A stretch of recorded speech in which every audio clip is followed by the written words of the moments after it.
आम तौर पर हम किसी राजनीतिक दल को मैंडेट या जनादेश 5 साल के लिए देते हैं, पर पिछले कई महीनों से देश के कुछ राज्यों जैसे कर्नाटक, मध्य प्रदेश, गोवा और अब राजस्थान में जो राजनीतिक घटनाएं घटी हैं, क्या वो हमारे मैंडेट की परिभाषा से मैच करती हैं? राजनीतिक दल तर्क देती हैं कि संविधान के अनुसार सरकार का होना आवश्यक है और अगर सरकार गिरती है, पार्टी टूटती है, तो हमारा कर्तव्य बनता है कि हम सरकार बनाएं क्योंकि संविधान की मांग है। वहीं दूसरी पार्टी कहती है कि पार्टी टूटती नहीं है बल्कि तोड़ी जाती है, सरकार गिराई जाती है। पर इस पार्टी पॉलिटिक्स के चक्कर में जनता का क्या वो ठगी और छली नहीं जा रही हैं? जनादेश की ऐसी तैसी नहीं हो रही है?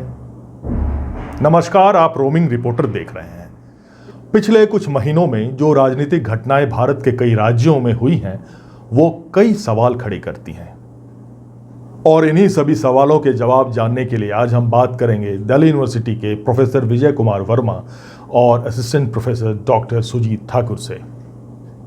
पॉलिटिकल इंस्टेबिलिटी का असर जनता पर पड़ता है, डेवलपमेंट बाधित होती है, मुद्दे से ध्यान भटकता है, लड़ाई हटकर दूसरी जगह चली जाती है।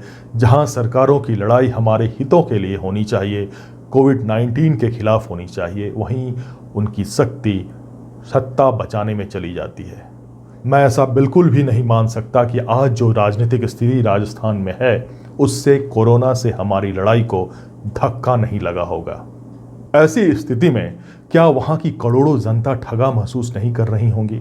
हमने आपको हमारे हक की लड़ाई लड़ने के लिए चुना और आप अपने ही हक की लड़ाई लड़ रहे हैं। सत्ता में काबिज रहने, सत्ता पाने और बचाने में लगे हुए हैं। कई सवाल हैं। क्या डेमोक्रेसी में ऐसा ही होता है और लोकतंत्र का यही एक रूप है? तो क्या यह रूप सही है या लूप होल्स है?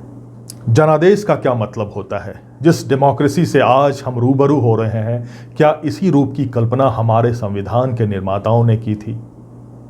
और अगर यह गलत है तो जनता जरूर ही ठगी जा रही होगी। ऐसी स्थिति में जनता के पास क्या क्या उपाय हैं, सॉल्यूशंस क्या हैं? उन सॉल्यूशंस को तलाशने के लिए हम आज बात करेंगे शिक्षकों से।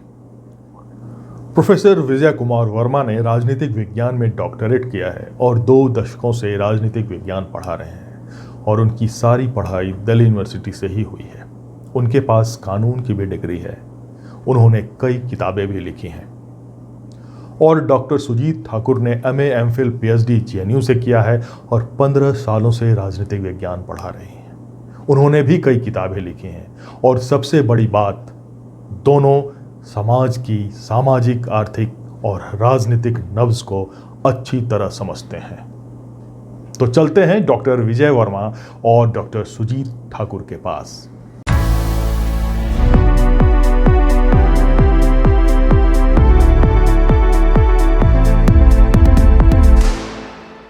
सबसे पहले प्रोफेसर विजय वर्मा, नमस्कार और एक बार फिर आपको बहुत बहुत धन्यवाद कि आपने वक्त निकाला। डॉक्टर सुजीत, आपको भी नमस्कार और शुक्रिया कि आपने भी वक्त दिया। सबसे पहले मैं आप लोगों से जानना चाहूंगा कि जनादेश या मैंडेट का आखिर मतलब क्या होता है। डॉक्टर विजय, पहले मैं आपके पास आना चाहूंगा। देखिए, जनादेश का मीनिंग बहुत सिंपल है कि जन का आदेश है और लोकतंत्र में हमारा जो डेमोक्रेसी का जो प्रोसेस है, उसमें हम 5 साल के लिए अपने प्रतिनिधि को चुनते हैं और उनको ये अधिकार देते हैं कि वो जो है जनादेश जन कल्याण के लिए होता है और 5 साल के लिए होता है, गुप्त मतदान के द्वारा होता है। तो ये उनका काम है कि वो 5 साल के लिए जनता का लोक कल्याणकारी कार्य जो है वो करें। जनादेश का मतलब डेमोक्रेसी में और इंडियन डेमोक्रेसी में सिर्फ इतना ही है। डॉक्टर सुजीत, मैं आपसे जानना चाहूंगा कि जो बात डॉक्टर विजय ने बताई है, उससे आप क्या इत्तेफाक रखते हैं या उसमें कुछ और जोड़ना चाहेंगे? पहले तो मैं आपको ये बताना चाहता हूँ कि विजय सर ने जो कहा वो भारतीय परिप्रेक्ष्य में जनादेश का एक बड़ा ही सरल परिभाषा है, ठीक नहीं? लेकिन पूरी वैश्विक परिप्रेक्ष्य में यदि आप देखेंगे तो जनादेश के कई स्वरूप हैं। जैसे कि 193 टोटल देश हैं, यूनाइटेड नेशन द्वारा मान्य देश हैं।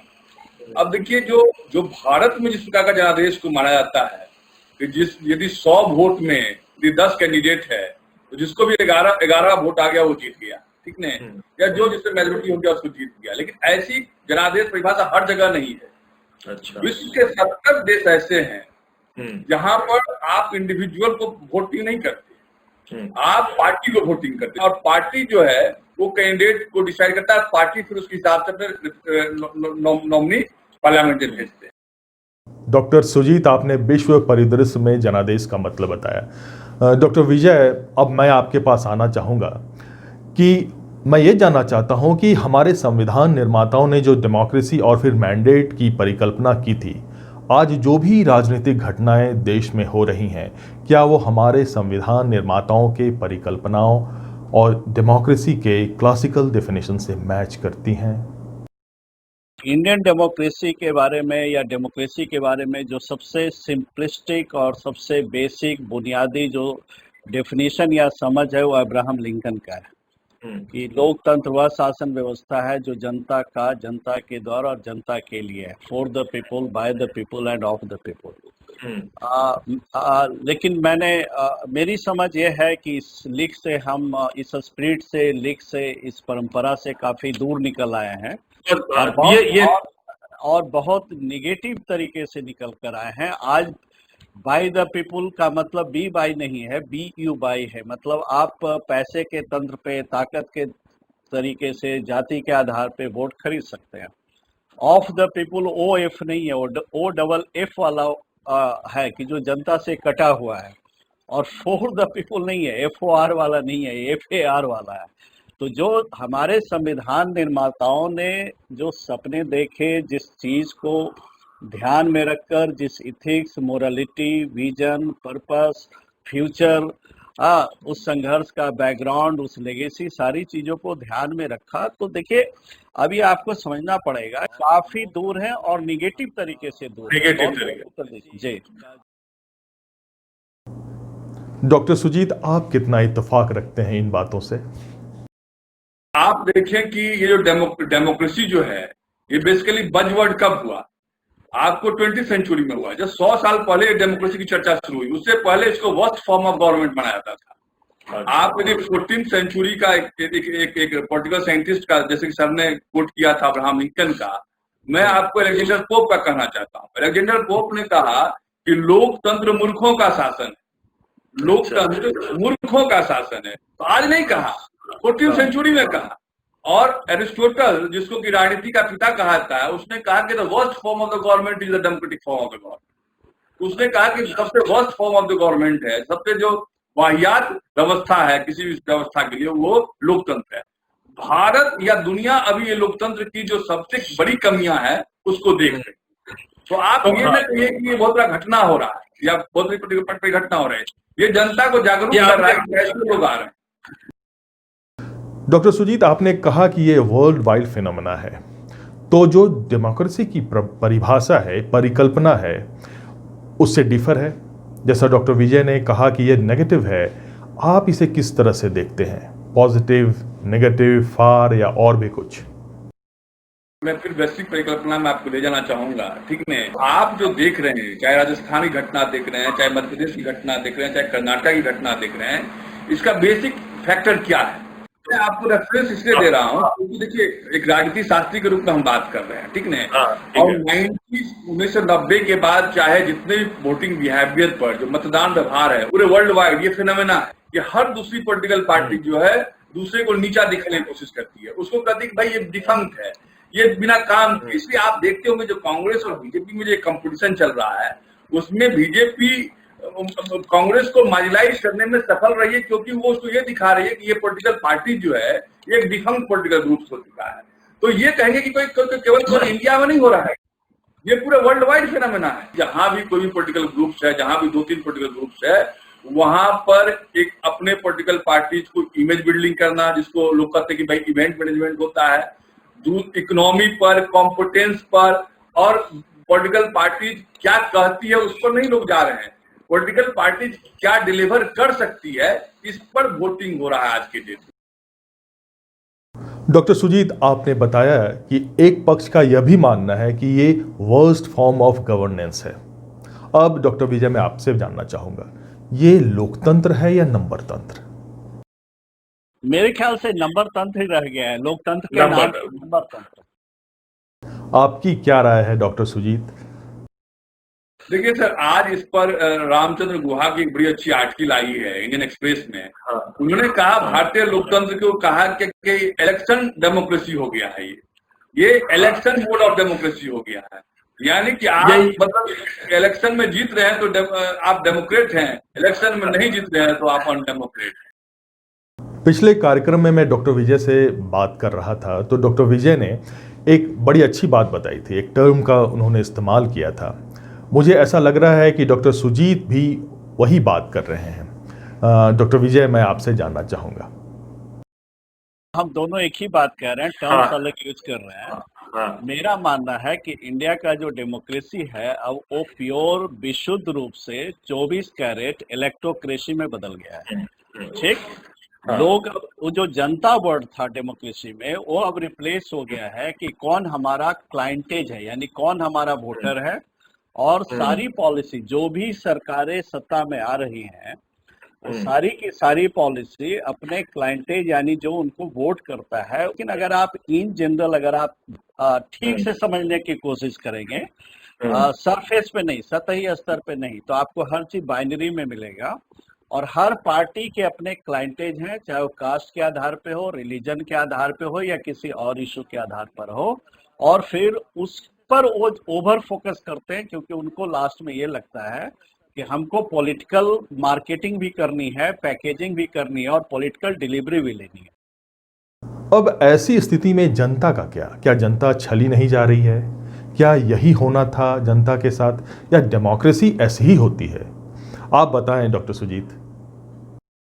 एक बड़ी बेसिक चीज है कि जैसा चरित्र समाज का होगा वैसा ही चरित्र नेता का होगा, ठीक नहीं? तो भाई समाज का जो चित्र है वैसा नेता का चित्र है। अब देखिए बिजनेस लाइक सिचुएशन है, लोग नेता से जब वोट मांगने जाते हैं तो क्या स्थिति हो रही है, लोग हर कोई अपेक्षा करते हैं कि हमें क्या दे रहा है नेता। तो नेता भी सोचता है कि भाई हम जब सरकार में जा रहे हैं तो हमें सरकार क्या दे रही है।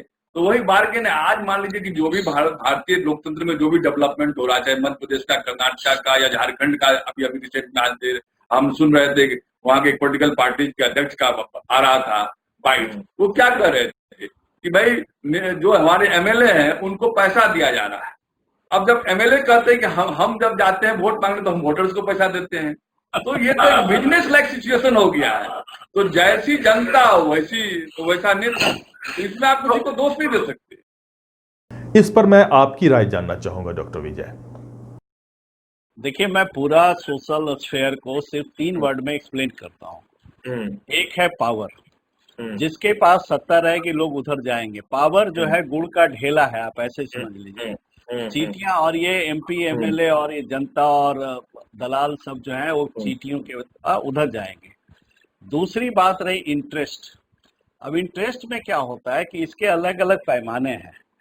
जैसे आज भी आप मतलब टीएन सेशन के पहले तो हम यही जानते थे कि भैया रात को दारू का बोतल पहुंचा दो, कंबल पहुंचा दो, थाली पहुंचा दो, या कंबल कुछ साइकिल बांट दो और सुबह तक वोट में वो ट्रांसफॉर्म हो जाता है। जो सुजीत कह रहे हैं मैं उसी को थोड़ा एक्सटेंड कर रहा हूँ और उसी बात को आगे बढ़ा रहा हूँ कि देखिए सारा जो गिव एंड टेक होता है वो एक्सचेंज थ्योरी है, चाहे वो नेता का जनता के साथ हो या जनता का नेता के साथ हो। हर कोई इसमें एक चक्कर में लगा हुआ कि हमको क्या मिलेगा, नंबर 1। और विशुद्ध रूप से इसमें थोड़ा सा इथनिसिटी का मिक्सचर है, वो कास्ट वाला, रिलीजन वाला, है ना। तो जैसी वो पॉलिटिक्स का जो फॉर्म होता है, सुजीत ने बहुत सही कहा कि जो समाज होता है ना, वो पॉलिटिक्स का दर्पण है, और पॉलिटिक्स जो है राजनीति भी समाज का दर्पण है।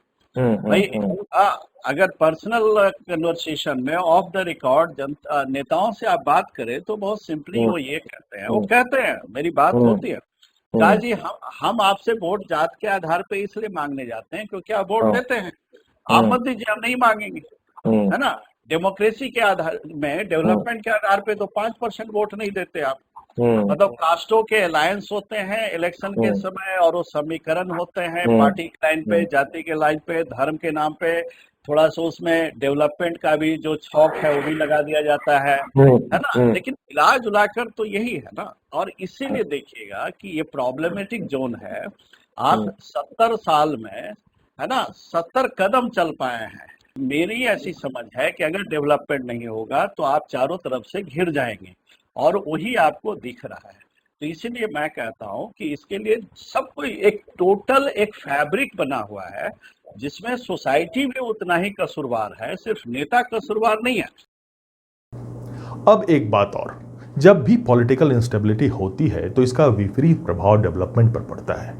विकास की प्रक्रिया बाधित होती है, जैसा कि आज राजस्थान में है। सचिन पायलट हाईकोर्ट गए हैं, गहलोत भी नंबर जोड़ रहे होंगे। यानी कि सत्ता पाने, जाने और बचाने की लड़ाई में कोरोना से लड़ाई तो जरूर ही रुकी होगी। आप क्या कहना चाहेंगे डॉक्टर सुजीत? एक बात आपको मैं बड़ा स्पष्ट करना चाहता हूँ कि जो भी हम लोग चर्चा करते हैं, ठीक नहीं, इन तमाम चीजों पर ऑलरेडी भारत सरकार भी चर्चा कर चुकी है, विश्व भी चर्चा कर चुका है, और आज आप फिर चर्चा करें। जो आप कह रहे हैं ये 1983 में पहली बार चर्चा हुई भारत में, ठीक नहीं, कि भाई वन नेशन वन इलेक्शन क्यों नहीं होता, हम सीधे शुरू से लेकर अंत तक क्यों नहीं करते, हम जो इतना खर्चा कर रहे हैं पैसा का उतना खर्चा यदि हम पुल हाईवे ये बनाने में करें। लोगों ने कहा कि भाई 3-3 महीने तक डेवलपमेंट प्रोसेस बंद हो जाती है, हम एमएलए एमपी का चुनाव करते रहते हैं, एक सामाजिक वातावरण खड़ा हो जाता है, नॉइज पॉल्यूशन हो जाती है।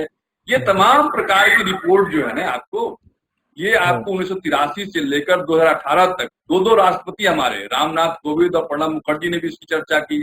2014 में जब प्रधानमंत्री मोदी आए उन्होंने वन नेशन वन इलेक्शन को फिर से रीइग्नाइट किया। लेकिन देखिए होता कुछ भी नहीं है हमारे यहाँ। लोकतंत्र में क्या है कि आप बात को कितने अलग अलग ढंग से रखते हैं। वही बात इंदिरा गांधी टाइम में भी कही गई, तो उसी समय में आपको अपोजिशन ने भी इस प्रस्ताव को रखा, फिर लॉ कमीशन ने भी रखा, इलेक्शन कमीशन ने भी रखा, सबने इस बात को रखा है कि भाई इससे हमारा पैसा बचेगा। और आप समझ सकते हैं कि जिस देश की आर्थिक स्थिति इतनी खराब हो, 2019 का आप यदि आंकड़ा देखें तो पूरे वर्ल्ड में सबसे ज्यादा पैसा खर्च यहाँ पर होता है $9 बिलियन। $9 बिलियन खर्च हुआ है 2019 के जनरल इलेक्शन में। और यदि मान लीजिए $9 बिलियन आज हॉस्पिटल बनाने में हम खर्च करते हैं तो ऐसे ऐसे कितने एम्स बन जाते हैं।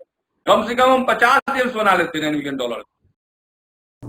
डॉक्टर विजय और डॉक्टर सुजीत, जो चर्चा अभी तक हमने की उससे ऐसा प्रतीत हो रहा है कि हम लोग इस बात से सहमत हो रहे हैं कि जो भी स्थिति है वो क्लासिकल डेफिनेशन ऑफ डेमोक्रेसी से दूर है। यह भी पक्ष है कि यह डेमोक्रेसी का इवोल्यूशन प्रोसेस है, ऐसा भी हो सकता है। और जो भी घटनाएं घट रही हैं वो मिरर है समाज का, जैसी जनता वैसा नेता। और इस बात से भी हम लोग सहमत हो रहे हैं कि ये इलेक्टोरल डेमोक्रेसी, या दूसरे शब्दों में जो डॉक्टर विजय वर्मा कह रहे हैं, इलेक्ट्रोक्रेसी है। मैं फिर एक बात जोड़ना चाहता हूं। जी डॉक्टर सुजीत, मैं आपकी इस बात को जरूर जानना चाहूंगा।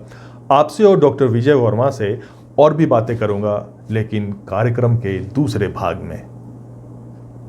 डॉक्टर विजय ने कहा कि जनादेश जन कल्याण के लिए किया जाता है, लेकिन आजकल जो राजनीतिक घटनाएं घट रही हैं उसके कारण होने वाले पॉलिटिकल इंस्टेबिलिटी से जन कल्याण तो थम ही जाता है और जनता को नुकसान उठाना पड़ता है। पर अब सवाल ये है कि ऐसी स्थिति में सॉल्यूशंस क्या है, छले जाने से बचने के लिए जनता के पास क्या उपाय हैं। कार्यक्रम के दूसरे भाग में हम इस चर्चा को आगे बढ़ाते हुए डॉक्टर विजय वर्मा और डॉक्टर सुजीत ठाकुर से इन्हीं सॉल्यूशंस को जानने का प्रयास करेंगे। फिर मिलेंगे। कहते हैं जिंदगी चलने का नाम है और इसे समझने के लिए चलना पड़ता है। मेरे साथ समझिए जिंदगी को, जिंदगी की खूबसूरती को और उन पहलुओं को भी जो सामने नहीं आते, या यूं कह लीजिए कि सामने आने नहीं दिए जाते। बने रहें thetimesmedia.com पर। आप हमें फेसबुक और यूट्यूब पर भी देख सकते हैं।